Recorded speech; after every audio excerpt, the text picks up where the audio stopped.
E, naturalmente, que eu não tenho a menor dúvida que todo mundo sabe que o gráfico de uma função quadrática é uma parábola. Né?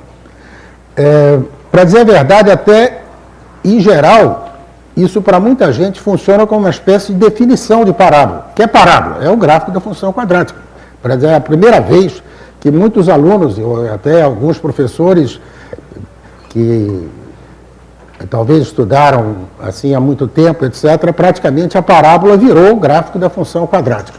Mas vocês sabem muito bem que a parábola tem uma definição geométrica independente. A parábola tem uma vida própria fora do mundo das funções quadráticas. Né?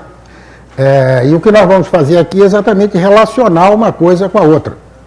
Então, a primeira coisa, esquecendo funções quadráticas, eu pergunto aqui a vocês, geometricamente falando, o que é uma parábola? Não tem uma definição puramente geométrica que não tem nada a ver com funções quadráticas? Uma definição como um lugar geométrico, né? Lugar geométrico de quê?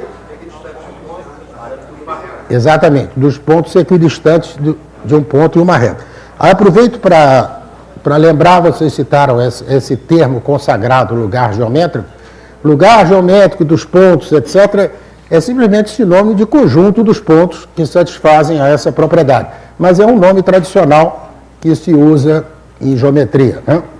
Então, o lugar geométrico dos pontos equidistantes de um ponto e de uma reta. Aí vamos recordar assim, se em vez de ser um ponto e uma reta fosse um ponto e um ponto, qual seria o lugar geométrico? O lugar geométrico dos pontos equidistantes de dois pontos, A e B.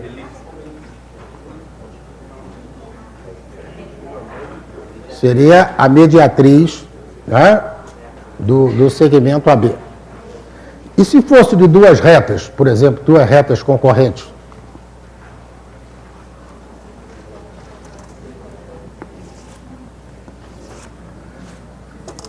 Onde estão aqui os pontos que equidistam, né, dessas duas retas?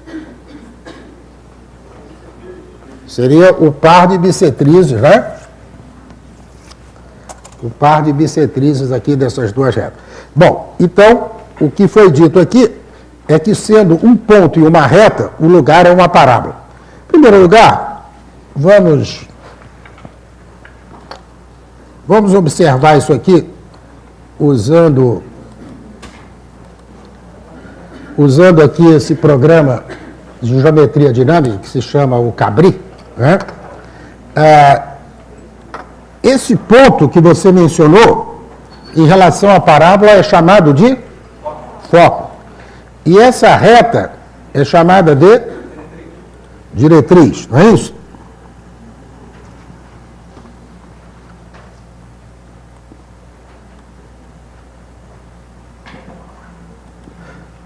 Para a gente construir esse lugar,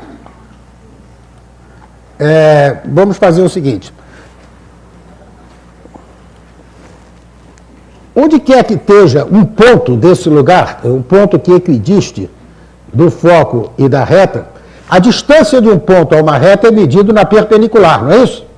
Então, essa perpendicular vai cortar aqui num certo ponto, né? Então, esse ponto que eu estou procurando é equidistante desses dois pontos. Então, eu vou fazer o seguinte, eu vou colocar aqui sobre essa reta um ponto que eu vou chamar de H e levantar aqui uma perpendicular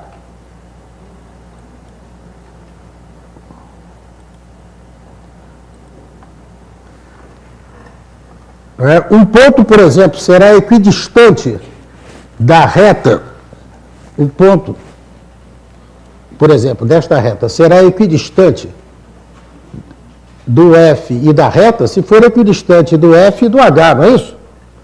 Então, como nós vimos que o lugar geométrico dos pontos equidistantes de dois pontos é a mediatriz daquele segmento, então vamos traçar a mediatriz do FH. Então, esse ponto de interseção aqui,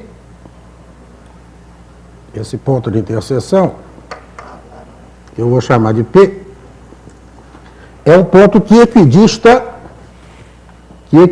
do F e do H, não é verdade? Então, à medida que eu... Interessante que esse mouse aqui não funciona muito bem. À medida que eu agora variar o H, eu vou obtendo pontos desse lugar que eu estou procurando, né?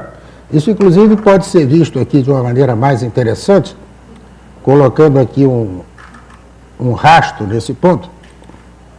Então, à medida que eu movo aqui, vão aparecendo os pontos desse lugar que a gente procurou, né? Então, vocês vejam que essa é uma das possíveis definições geométricas de parábola, que aparentemente não tem nada a ver com função quadrática, né? Lugar geométrico dos pontos equidistantes de um ponto, que é o foco, e uma reta, que é a diretriz. Uma coisa interessante nessa construção é que esta reta está parecendo exercer um certo papel em relação à parábola, não está?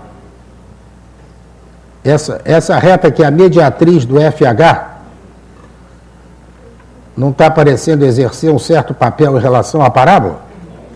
Ah, exatamente, né? A tangente à parábola naquele ponto P. Isso é verdade, né? Isto é verdade. Aliás, para a gente discutir se isto é verdade, a gente precisaria saber o que é tangente à parábola, não é verdade? Isso é uma questão interessante. O nosso primeiro contato, em geral, com tangência é na circunferência, né? Na circunferência, a gente sabe que uma reta é tangente a uma circunferência se e somente se corta a circunferência num ponto só, né? Ela pode não cortar, ficando exterior, ou ser secante e cortar em dois pontos. A partir daí, muita gente pensa que tangente a uma curva é a reta que corta a curva num ponto só. Isso não é verdade, né? Por exemplo, se eu traçar aqui pelo foco uma perpendicular à diretriz, essa reta corta essa curva num ponto só, né? Alguém diria que esta reta é tangente à parábola neste ponto? Não, né? Na realidade, a definição mais geral de tangente a uma curva, vocês que estudaram cálculo sabem que é o limite da secante, né? Quando o ponto se aproxima do outro, etc. Tal.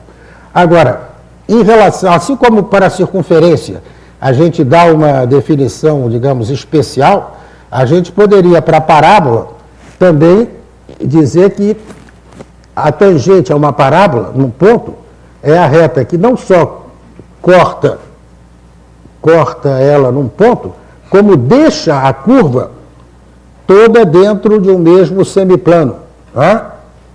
Essa definição serviria para todas as cônicas, né? Quer dizer, a definição geral de tangente aplicada às cônicas tem essa propriedade, né?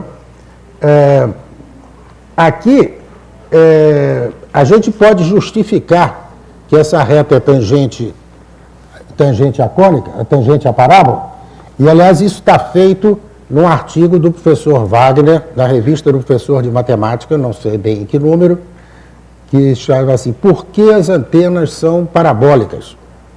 Nesse artigo está justificado por que aquela reta é tangente. Essencialmente, é o seguinte, assim como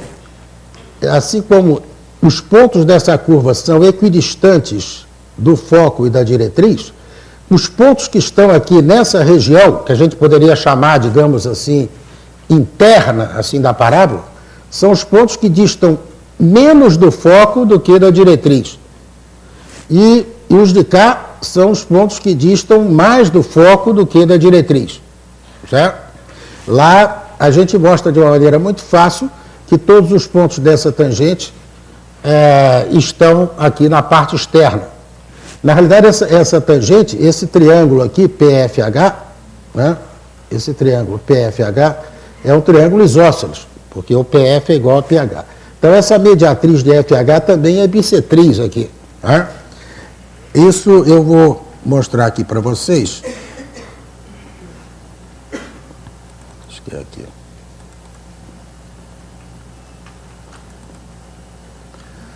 Essa figura, exatamente o que eu estava dizendo. Né? Aqui, por exemplo, se eu pego um ponto, essa reta aqui é a mediatriz do FH, portanto, é a bissetriz desse ângulo. Se eu pego um ponto Q aqui, né, a distância dele até a diretriz, esse QQ', é menor que o QH, porque essa perpendicular é menor que a oblíqua. E o QH é igual ao QF. Portanto, o QQ' é menor que o QF, certo? Portanto, eles estão todos nessa região onde os pontos distam menos da diretriz do que do foco. Reparem que se isso é verdade, agora olha que coisa interessante.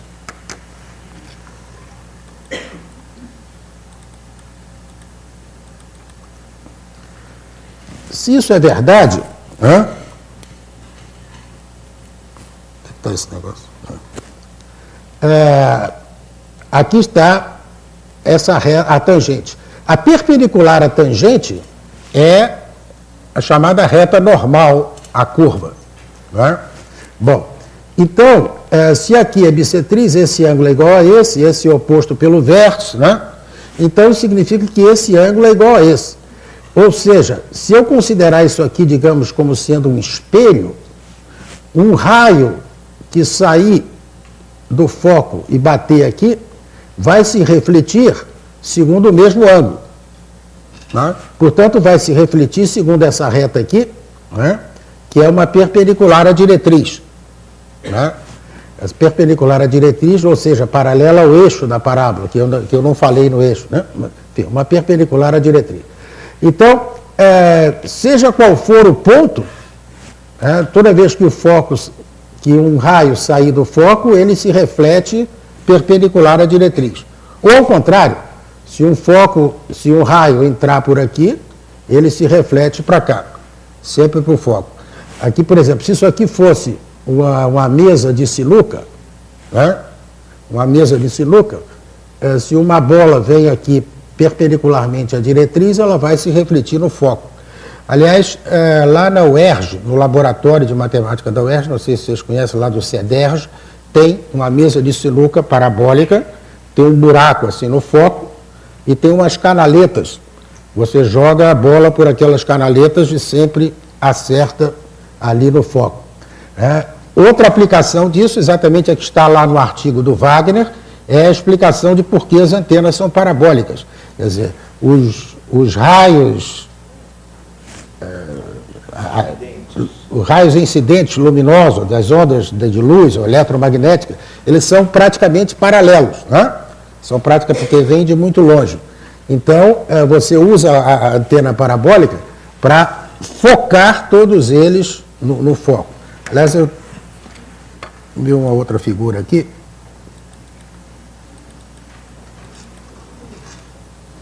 Aqui, por exemplo, né? Seja qual for o raio que entre aqui, ele vai bater lá no foco, certo? Então, isso é usado para concentrar o sinal, para que os sinais se somem ali naquele ponto. Uma outra aplicação que é o contrário é o farol do automóvel, né? O farol, você considera aquele foco como sendo a fonte luminosa, e se o farol tiver essa forma aqui, na realidade uma forma aí em 3 dimensões, de um paraboloide de revolução, cujas seções são parábolas, o que vai acontecer? Ao se refletir ali naquele espelho, os raios vão todos seguir para frente. Né? Aqui, quando tiver um farol de automóvel que tem aquele jato de luz assim para frente. Hoje em dia a gente, com o desenho dos faróis dos novos carros, as pessoas nem reparam, mas se você pensar naqueles carros mais antigos, tinham exatamente um farol assim bem claramente parabólico. Né? Bom, muito bem. Então, esta é a parábola.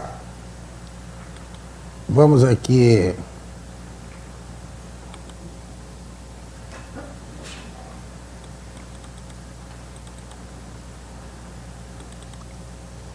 Eu mencionei aqui, de passagem, o eixo da parábola, né? O que acontece aqui é o seguinte: por que o eixo da parábola se chama eixo? Porque, na realidade, ele é um eixo de simetria da curva. O que significa isso? Se um ponto pertence à parábola, é equidista do foco e da diretriz, o simétrico dele em relação a esta reta, essa reta é a perpendicular à diretriz que passa pelo foco, também pertence aqui por uma igualdade de triângulos. Ou, se você quiser transformar toda a parábola por simetria em relação a esse eixo, a parábola se transforma nela mesma. Esse, na realidade, é o único eixo de simetria da parábola. E o ponto onde o eixo corta a curva é chamado vértice, também é uma coisa tradicional. Por exemplo, na elipse, você se lembra, a elipse tem 2 eixos de simetria, né, que cortam a curva em 4 pontos, portanto, ela tem 4 vértices, a hipérbole tem 2 vértices, a parábola tem aqui um único vértice. Bom, muito bem. Então, agora, o que a parábola tem a ver com a função quadrática? Ou melhor, por que o gráfico de uma função quadrática, como inclusive mencionou aqui o Elon ontem, é esta curva? O que tem a ver com foco, com diretriz, etc. Bom, para ver isso, vamos fazer o seguinte.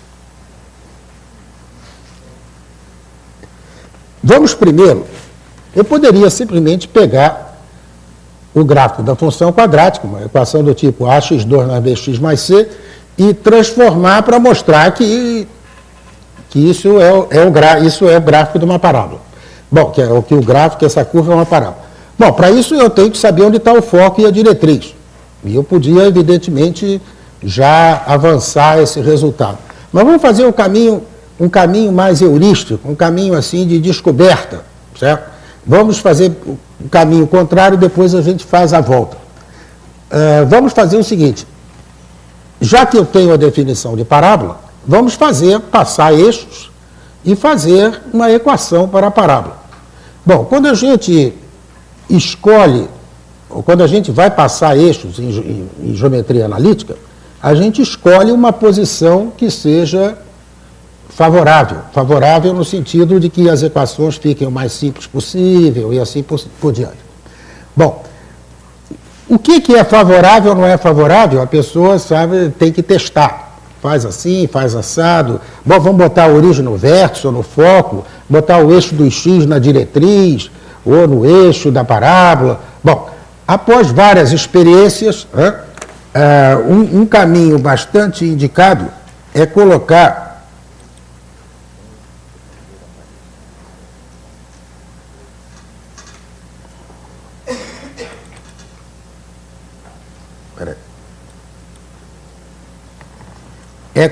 aqui da seguinte forma: a gente coloca como eixo y o próprio eixo da parábola. Coloca o vértice no vértice. Coloca o foco com uma coordenada positiva.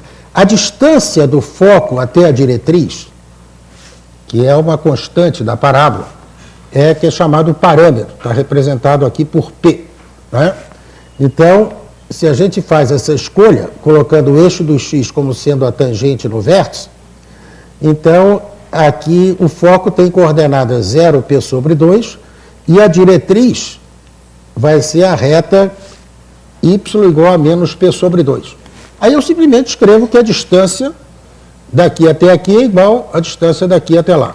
Bom, a distância, a fórmula da distância, ontem na aula de exercícios falou-se muito sobre isso, nada mais é do que o teorema de Pitágoras. Todo mundo aqui sempre, ninguém está fazendo as contas, nós também não vamos fazer os detalhes das contas, mas é só interessante ficar ali registrado para você verem o interessante dessa escolha, é que exatamente como eu coloquei assim de P sobre 2 para cima do eixo do x, P sobre 2 para baixo, esse P2 sobre 4 simplifica aqui, né?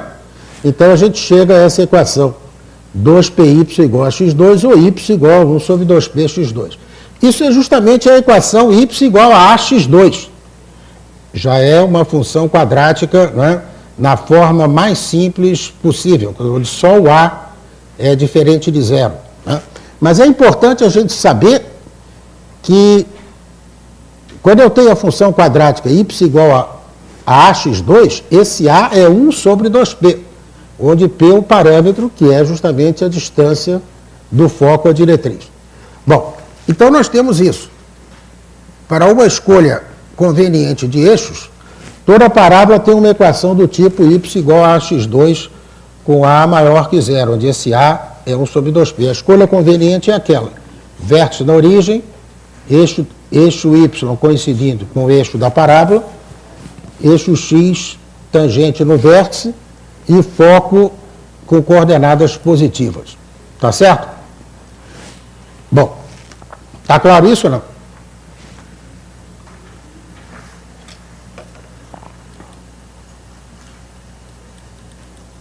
Como já foi comentado muito rapidamente ontem, se eu, em vez de colocar o foco com a segunda coordenada positiva, colocasse o foco aqui para baixo, né, e, portanto, a diretriz para cima, e repetisse as mesmas contas, o que ia acontecer?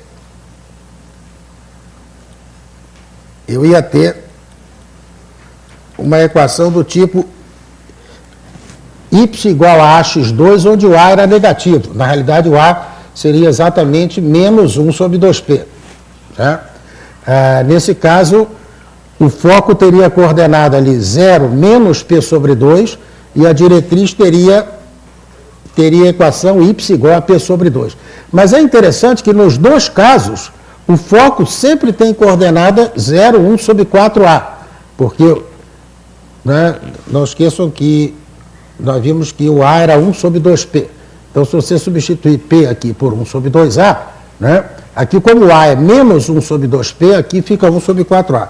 Reparem que em qualquer dos dois casos, né, se você usar o p, ora vai ficar mais, ora vai ficar menos. Mas se você usar o a, sempre o foco é 0, 1 sobre 4a, e a diretriz é y igual a menos 1 sobre 4a.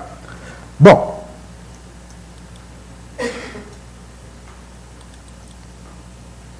agora vamos colocar aquela posição mais geral, que não é totalmente geral, né, que se obtém daquela por uma translação, como o Elo mencionou ontem também. Se eu tenho agora uma parábola que continua a ter o seu eixo paralelo ao eixo y, mas não necessariamente coincidindo com o eixo y, continua tendo a diretriz paralela ao eixo x, mas agora o vértice está num ponto mais geral, não necessariamente na origem, está num ponto de coordenadas que eu coloquei aqui, h e k.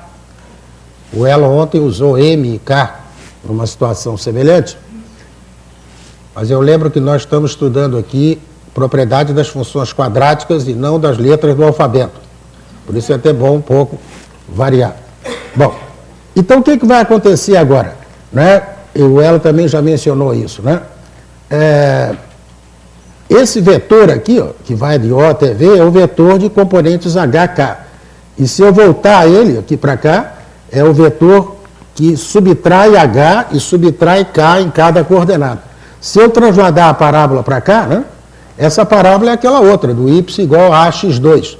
Só que os pontos que estão aqui são os pontos x menos h, y menos k. Então, na realidade, a equação dessa parábola é y menos k igual a ax menos h ao quadrado. Certo? Onde o a é 1 sobre 2p. E o foco continua a ter a mesma primeira coordenada que o vértice, só que a segunda coordenada, o k aumenta ali do p sobre 2. E a diretriz passa a ser a reta y igual a k menos p sobre 2. Claro, se eu tivesse na situação virada para baixo, né, aquela coisa, em vez de subtrair aqui, eu somava, etc., mas o a negativo compensava, ia ficar sempre isso aqui, 1 sobre 4a, etc. Bom, então qual é a conclusão? A conclusão... sim, essa é aquele segundo caso. A conclusão é essa. Está aqui o gráfico de uma função. O gráfico, dado a função quadrática f de x igual a x2 mais bx mais c, seu gráfico é a curva de equação y igual a x2 mais bx mais c. Bom, aí, colocando na forma canônica, como ontem vocês fizeram, isso pode ser escrito na forma y menos k igual a ax menos h ao quadrado. Então, ficamos sabendo que isto é aquela parábola, né, em que o vértice tem aquelas coordenadas h e k. Vocês lembram que pela forma canônica, o h era o menos b sobre 2a e o k era menos delta sobre 4a. E o foco vai ser, então, h, k mais 1 sobre 4a e a diretriz k menos 1 sobre 4a. Relembrando, aqui o A sendo positivo, lá em cima significa que eu vou realmente somar, o foco vai ficar para cima. E o A sendo negativo, eu vou subtrair um número positivo, o foco vai ficar para baixo. Bom, aqui é o seguinte, toda vez que a gente tem uma fórmula, eu não posso proibir ninguém de decorar uma fórmula, né? Por exemplo, um professor que ensina sempre isso, ou que pelo menos está ensinando aquele ano, vê muitas vezes, é claro que ele já sabe que o H é menos B sobre 2A, que o K é menos delta sobre 4A, etc. Também aquele aluno, assim, que só quer saber de fazer, guardar aquilo na véspera da prova e depois quer esquecer e matar quem inventou, né? Ele também acha mais fácil decorar. Mas, na realidade, não tem que decorar nada disso. A gente tem que pegar a forma quadrática, colocar na forma canônica e aí, tendo feito isso uma vez, saber interpretar. Bom, então vamos fazer um exemplo. Vamos fazer um exemplo.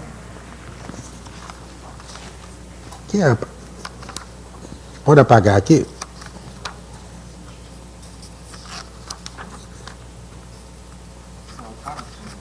Pode apagar.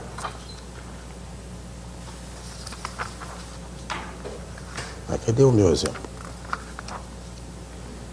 Sumiu o exemplo. Vou ter que pegar daqui. Como é que está isso? Onde está o exemplo?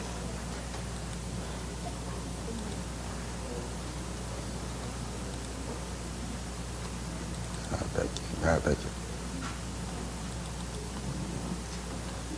Mas peraí. Mas eu não quero que... Menos x4 sobre 4 mais 3x menos 1.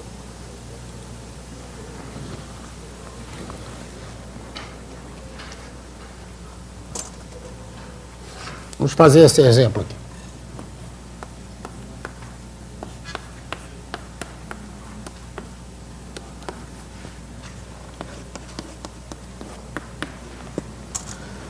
Suponhamos que a questão seja essa, fazer o gráfico disso aqui.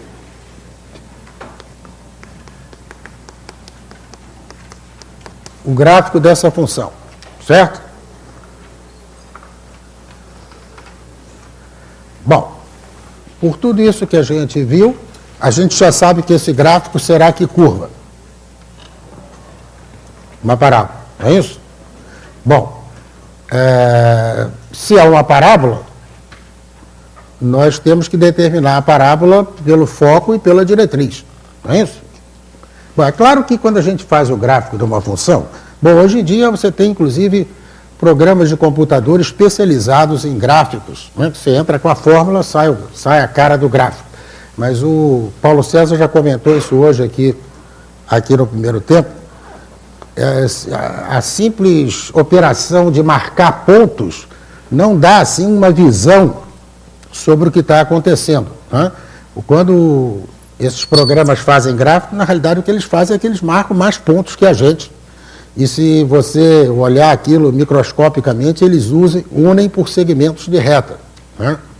Isso, inclusive, dependendo, programas que têm que especificar digamos, o domínio, o contradomínio, então pode acontecer coisas incríveis se quem fizer gráficos com esses programas sem saber o que está fazendo. Bom, aqui nosso interesse não é ficar marcando pontos, exatamente, a gente sabe que é uma parábola, então eu quero os elementos básicos dessa parábola, eu quero vértice, foco, diretriz, tá? É claro que tem outros pontos que eu não mencionei aqui, que todo mundo quando faz gráfico também se interessa, são os pontos onde cortam os eixos. Mas os pontos onde corta os eixos, o ponto onde corta o eixo Y é o f de 0. Né? E o ponto onde corta o eixo dos x, que são as raízes, também é consequência da forma canônica.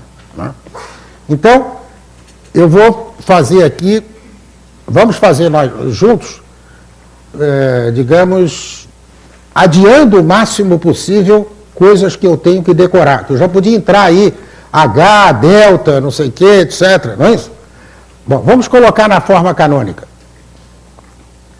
Para colocar na forma canônica, como aqui já botei o A negativo só para chatear, né? Lembra quando vamos colocar o A aqui em evidência?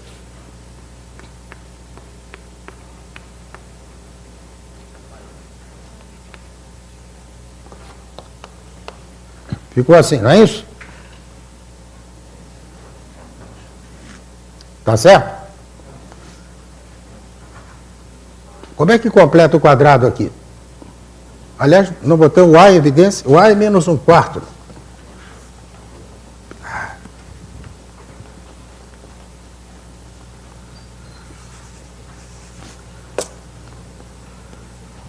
Tá vendo? Eu não botei menos 1/4 só para ver se alguém chamava atenção. Ninguém chamou atenção. Então, o que é que fica aqui?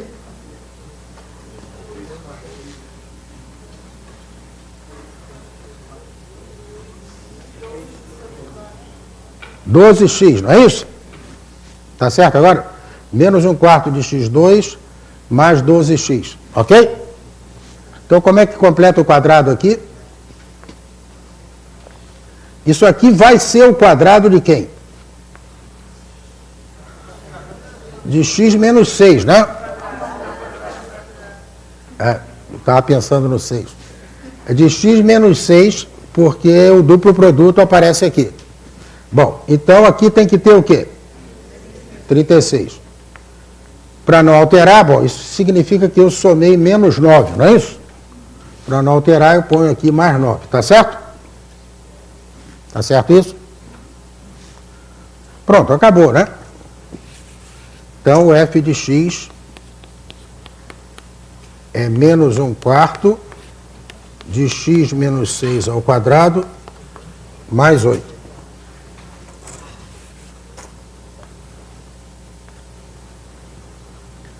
Isso é exatamente aquilo que o professor Elon escreveu ontem, né? Lembra? A x menos m ao quadrado mais k. Certo? O fato aqui do A ser negativo, a gente já sabe que vai ser aquela chamada parábola com concavidade voltada para baixo. Né? E uma coisa que já sai direto daqui, o que é? Olhando para cá, a gente já vê o quê?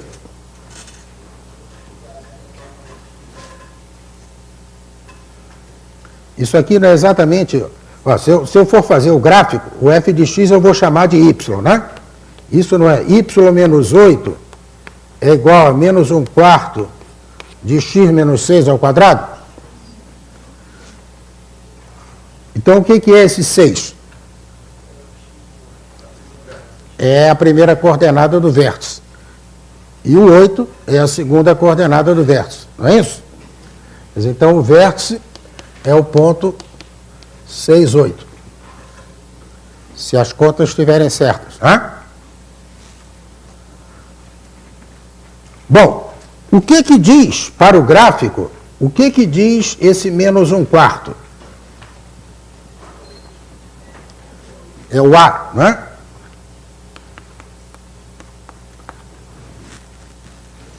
Lembra que isso aqui é o menos 1 sobre 2p, onde p é o parâmetro, não é isso? Portanto, o parâmetro é quanto? O parâmetro é 2. parâmetro é a distância do foco à diretriz, certo? Então,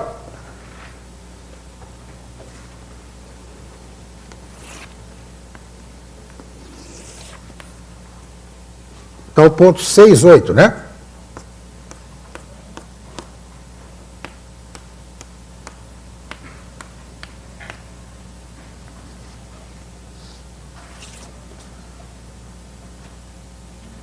Esse aqui é o vértice, né?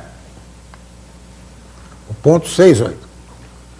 Se o parâmetro é 2, que é a distância do foco à diretriz, lembra que o vértice está exatamente no meio do caminho entre o foco e a diretriz. Não é isso? Então, eu quando botar 1 para cima, vou obter o quê? A diretriz. E 1 para baixo, o foco. Ela não está voltada para baixo? Hã? Essa parábola não está assim? Certo? Então, quando eu botar 1 para baixo, eu obtenho o foco. O foco vai ser o ponto o quê? 6,7, é isso? Isso é aquela fórmula que estava lá.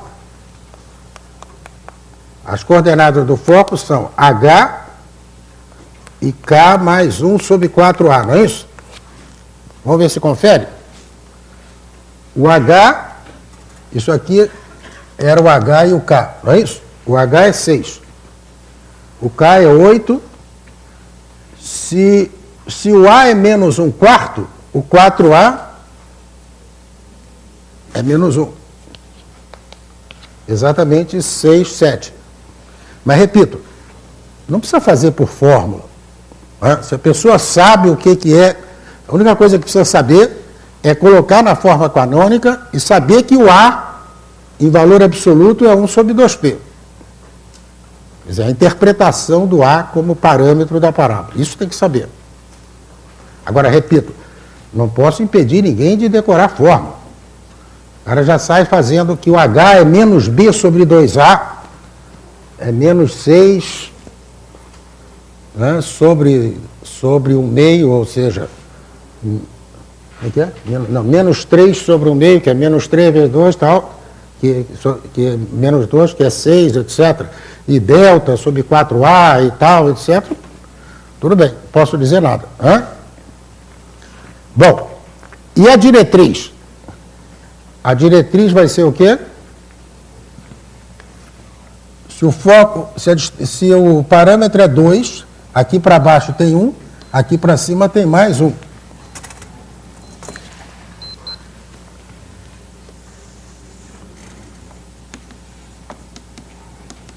A diretriz, qual é a equação dessa diretriz? Hã? Y igual a 9, exatamente. Certo?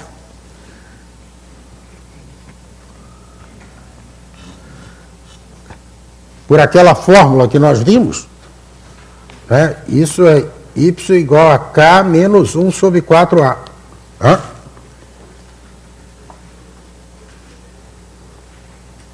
Tá certo? Bom, então resumindo. Vamos lá, vamos fazer aqueles outros pontos. Em que ponto corta o eixo Y?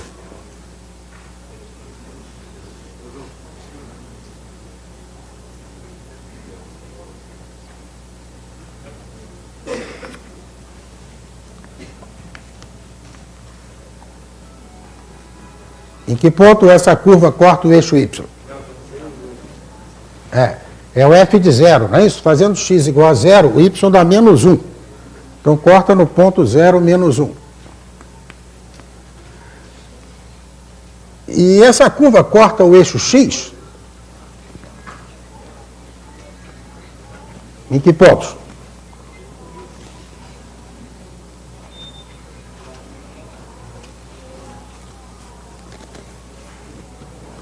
Como é que eu acho onde corta o eixo x? São os pontos em que o y é 0, né? Ou seja, as raízes dessa equação. Também posso fazer pela fórmula, posso tirar daqui também, na forma canônica, né? Passo para cá, 1/4 de x menos 6 ao quadrado é igual a 8, x menos 6 ao quadrado é igual a 32, etc. O que dão as raízes? Fizeram aí ou não? Eu tinha trazido uma folha com esse exemplo, mas não sei onde eu botei. Então vamos aqui.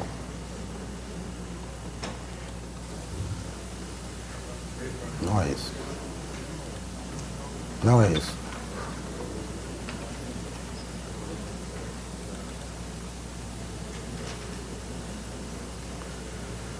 Aqui está o exemplo, né?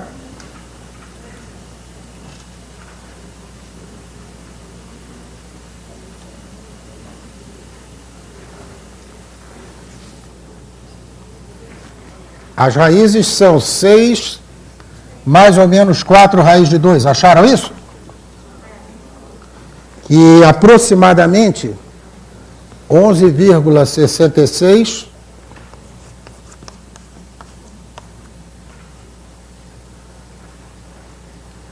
e 0,34. 0,34 é uma coisa mais ou menos por aqui e a outra por aqui.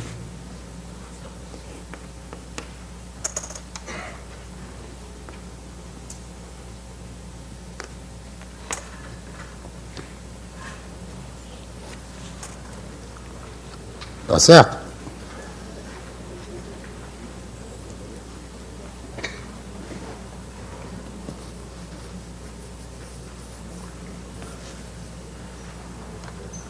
Concorda ou não?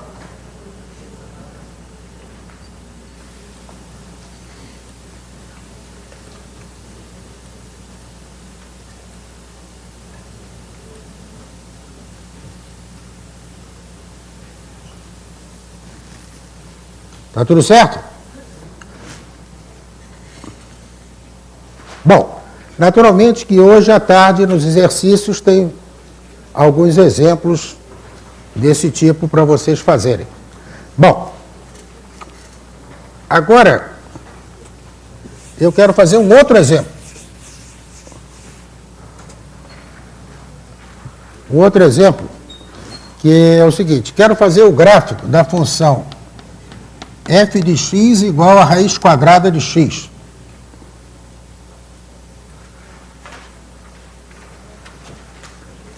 Bom, evidentemente isso não é uma função quadrática, não é isso? Então não está no nosso programa.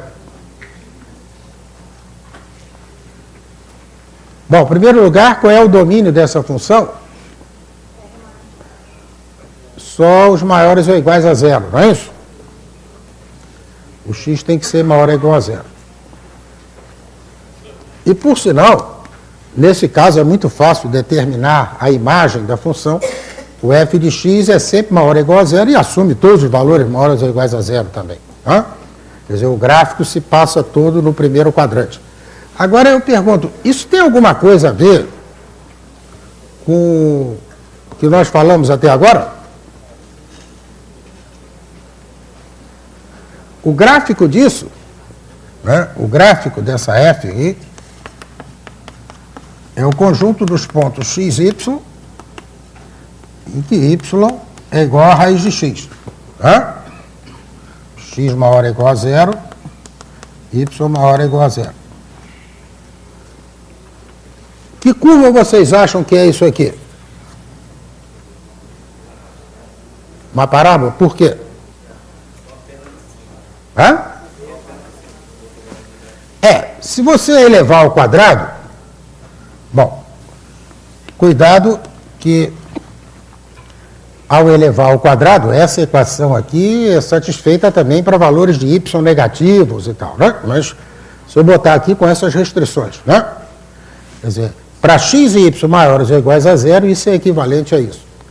Quer dizer, na realidade, isso, se eu fizer o gráfico desta coisa toda e selecionar só a parte do primeiro quadrante, não é isso?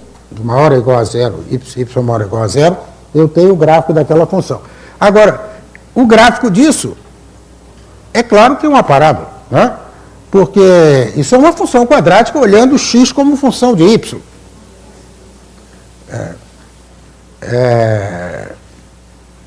tudo aquilo que nós fizemos, né? Se fosse y igual a x2, seria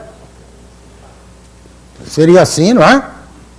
Aliás, vamos completar. Seria assim, que é mais? Bom, os pontos onde os cortam os eixos só tem esse. Onde está aqui o foco e a diretriz desse caso? Essa parábola a mais vulgar que se encontra em qualquer jornaleiro, né? Onde está o foco dela?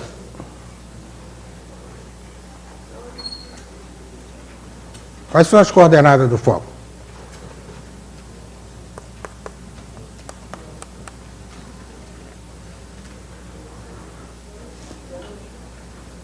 Lembram?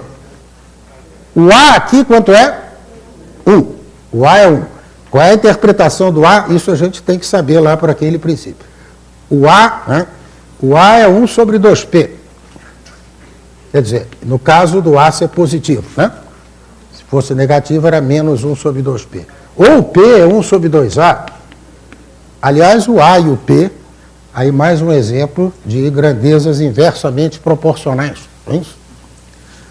Bom, bem, e o A não é bem uma grandeza, mas tudo bem. Então, quanto vale ali o meu parâmetro? Não, o parâmetro vale 1/2, né? O parâmetro vale 1/2. Mas lembre-se que exatamente, o parâmetro é a distância do foco à diretriz. Isso aqui, o eixo do x não é a diretriz, né? O eixo do x é a tangente no vértice. Então, para ter 1/2 aqui, tem que ser 1/4, né? Então, esse foco é o ponto 0, 1/4. E a diretriz é que seria a reta y igual a menos 1/4. Certo? Bom, isso seria y igual a x2, o conjunto de todos os pontos x, y, em que o y é o quadrado do x. Bom, e como é o conjunto de todos os pontos x, y, em que o x é o quadrado do y? É só trocar ali x com y, né? Quando eu troco x com y no plano, geometricamente, isso equivale a fazer o quê?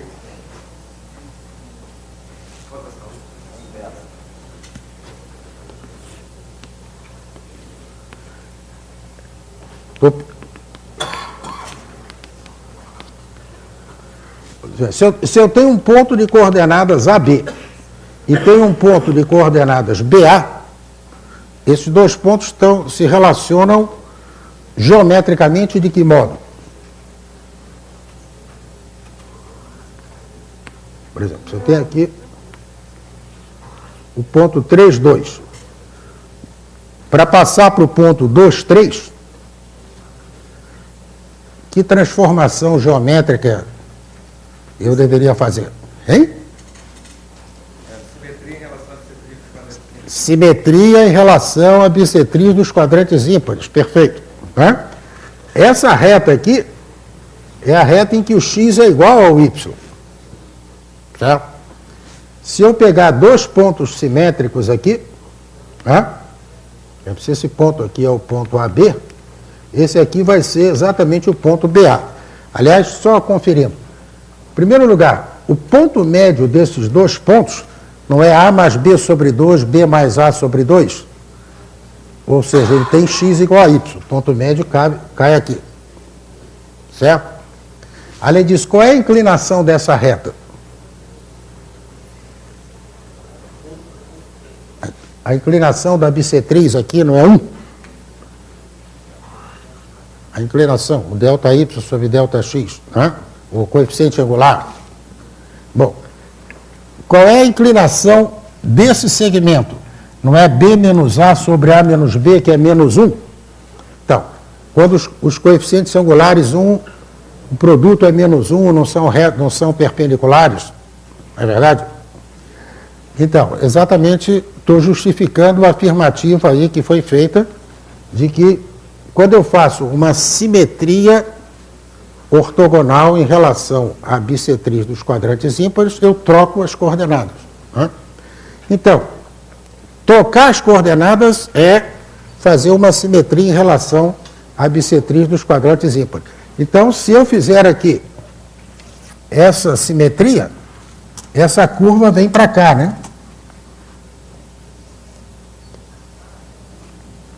Certo? Fazendo aqui a simetria.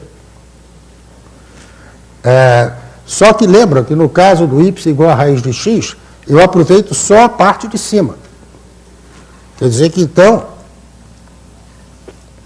qual é o gráfico de f de x igual a raiz de x? É um pedaço de parábola, né? É uma espécie de meia parábola aqui, que tem foco onde, se esse ponto aqui era o ponto 0, 1/4, esse simétrico aqui qual é?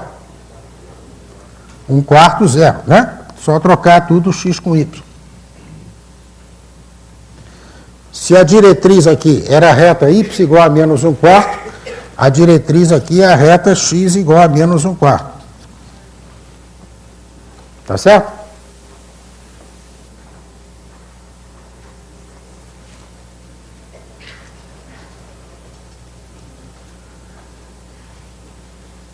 Estão de acordo? Então, resumindo mais uma vez. Primeiro, o gráfico de uma função quadrática é sempre uma parábola com diretriz paralela ao eixo x e eixo da parábola paralelo ao eixo y. O vértice se determina pela forma canônica, ou quem quiser, por uma fórmula, né? E o significado do A, o valor absoluto do A, é 1 sobre 2π. Tendo essa informação e sabendo que o parâmetro é a distância do foco à diretriz, que o vértice está a meio caminho, eu armo tudo ali. Tá certo? Muito bem.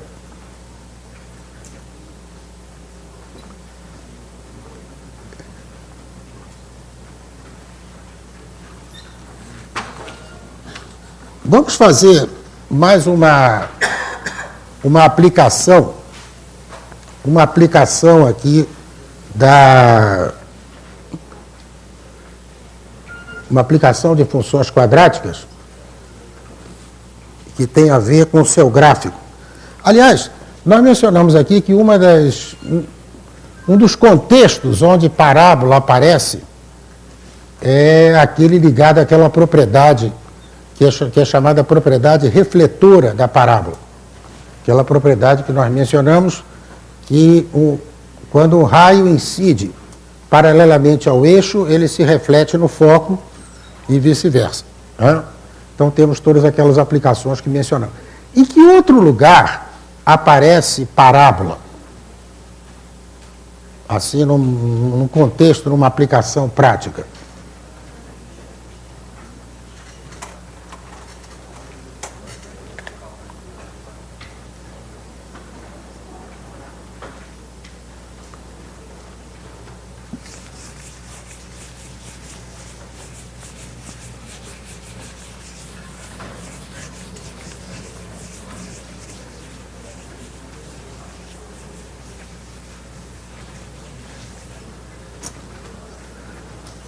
Alguém sabe mencionar uma outra aplicação onde aparece isso? Lançamento de projétil, não é isso?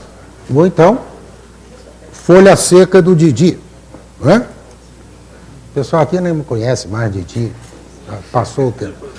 Hein? Isso é de 1958. Né? Bom, por que quando se lança um corpo, bom, naturalmente, se eu lançar na vertical, ele cai na vertical, mas se eu lançar assim inclinado, né, aqui está o chão, se eu lançar um projétil, uma bola de futebol aqui, a gente sabe que ele descreve uma curva, né, que muita gente diz que é uma parábola. Por que é uma parábola? Bom, na realidade o que acontece é o seguinte, isso aqui, vamos chamar assim, Lançamento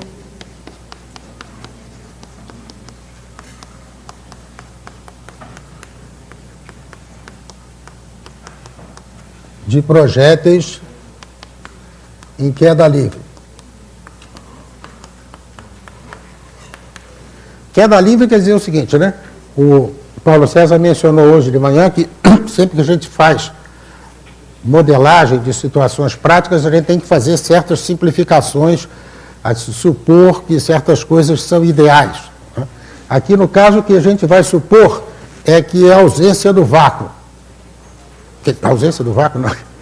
Isso parece até me inclua fora dessa. Eu vou supor a ausência do ar, né? Quer dizer, que nós estamos em presença só do vácuo. Bom, porque na prática existe a resistência do ar, que é uma coisa, quanto maior a velocidade, tem que ser levada totalmente em consideração. Mas em queda livre significa então que se eu lanço aqui um projétil, em cada instante, se ele está em queda livre, vamos ver, leis de Newton, né? Quais são as forças que atuam sobre esse corpo? Bom, só tem uma. É a gravidade, é o peso dele, certo? Queda livre significa exatamente isso. Não tem ninguém empurrando, não tem o ar, não está resistindo, nada. Só o peso. Bom, para a gente analisar esse movimento, o que a gente faz é o seguinte. A gente adota aqui um eixo X, um eixo Y, de modo que a origem esteja aqui no lançamento. E a cada instante, vamos examinar as coordenadas x, y, variando em função do tempo. Ele é lançado com uma velocidade inicial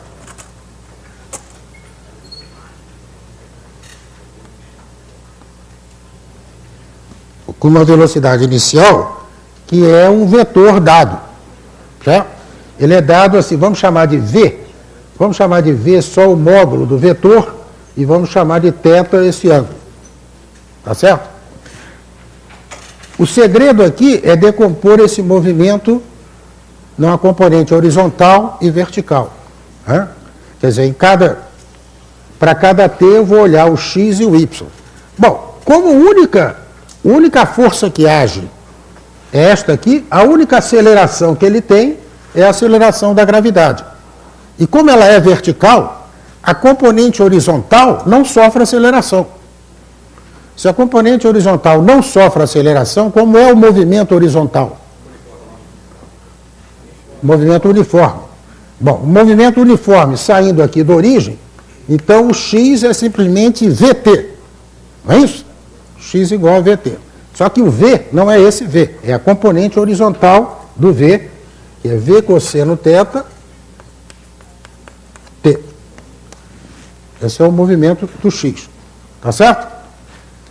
Bom, como é o movimento do Y? Bom, o Y tem uma aceleração constante, G para baixo. Quando tem aceleração constante, o movimento se chama uniformemente acelerado. Não é isso? O movimento uniformemente acelerado, isso seria aqui o Y0, que é zero, né? Seria assim, mais V0T menos 1 meio de GT2, é isso? Bom, o V0 aqui é a componente inicial aqui, que é V seno T, né? V seno θ, T, menos 1 meio de GT2. É isso aqui. Para T maior ou igual a zero. Bom, aí tem o seguinte, naturalmente, como isso aqui é o chão, né, isso aqui vai até um certo tempo final aqui, vamos chamar aqui de T maiúsculo, que é o tempo em que ele vai cair na Terra. Tá certo? Bom, então essas são as equações do movimento. Bom, isso aqui, para cada T, mapeia aqui um X e um Y. Se eu quiser saber a trajetória, que é isso aqui, a relação entre x e y, eu tenho que eliminar esse t. Na realidade, isso aqui são as equações paramétricas daquela coisa, seja o que for. Tá? Bom, Para eliminar o t, eu tiro o t aqui na primeira equação, x sobre v cosseno θ, jogo na segunda. Eu fico y igual v seno θ vezes x, que vai dar v seno θ sobre v cosseno θ x, menos g sobre 2 t2, que é x2 sobre v2 cosseno ao quadrado de θ. Não é isso? Não se esqueçam que o v é o módulo da velocidade inicial, é uma constante. O θ é uma constante, é o ângulo que a velocidade inicial faz. Bom, então isso que está aqui é a equação de quê? Uma parábola, né? Isso não está na forma ax2 mais bx mais c? Né? Onde o a é menos g sobre 2 v0 ao quadrado cosseno ao quadrado de θ, não é isso? Vamos escrever assim para ficar bem mais claro. Menos g sobre 2 v2 cosseno ao quadrado de θ x2, mais aqui, v seno θ sobre v cosseno θ, o que é? Tangente de θ x. Certo? Aliás, antes de mais nada, essa função tem um zero, ou uma raiz que a gente de cara vê, né? Qual é? É zero, né? Para x igual a zero. Se eu botar aqui em evidência, x fica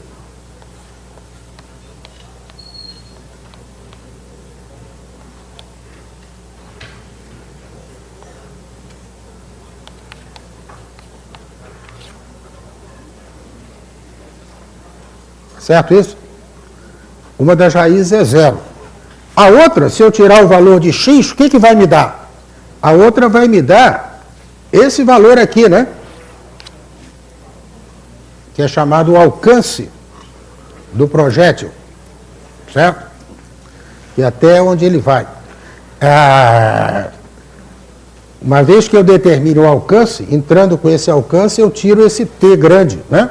Que é o tempo necessário para ele voltar a ser zero. E, na realidade, o gráfico não é uma parábola, é um pedaço de parábola, enquanto o t varia ali.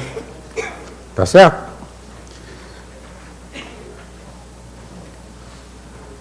Deixo para vocês completarem depois, calcular direitinho esse alcance, e vocês vão ver uma coisa, que é o seguinte.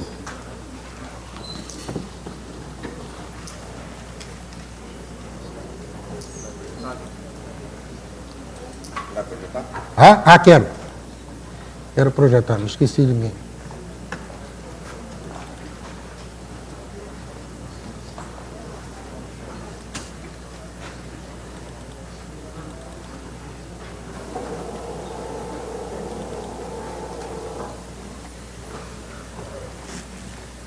Aqui é o seguinte. Suponha que para o mesmo valor da velocidade inicial, eu vario aquele θ, tá certo?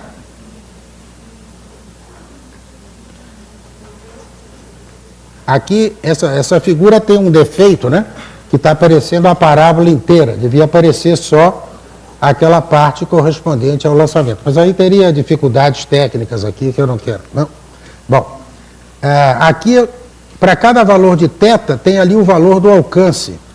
Vocês reparam uma coisa? Ó, aqui o θ está próximo de zero. Estão lendo lá o alcance? Está 3,70 centímetros, né? Olha, à medida que eu estou aumentando o θ, o alcance está aumentando, né? Está lá 8,53, 8,55, 8,63, etc. Agora começou a diminuir de novo o alcance. O alcance passa por um máximo, né? Esse máximo se dá, sabe quando? Quando o θ é igual a quanto? Quando o θ é igual a 45 graus, né? Cuidado para não fazer teta igual a 90 graus, que o projétil cai sobre a sua cabeça. Né?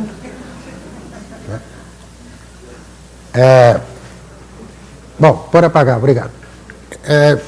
É um exercício interessante vocês fazerem aqui, né? O alcance, calcula o alcance em função de θ e mostrar que ele é máximo quando θ é igual a 45 graus. Aqui esse máximo não vai usar nada de função quadrática, é meramente o máximo de uma função trigonométrica. Tá certo? Bom, muito bem. Bom, então à tarde, os exercícios que eu fiz para vocês são de dois tipos.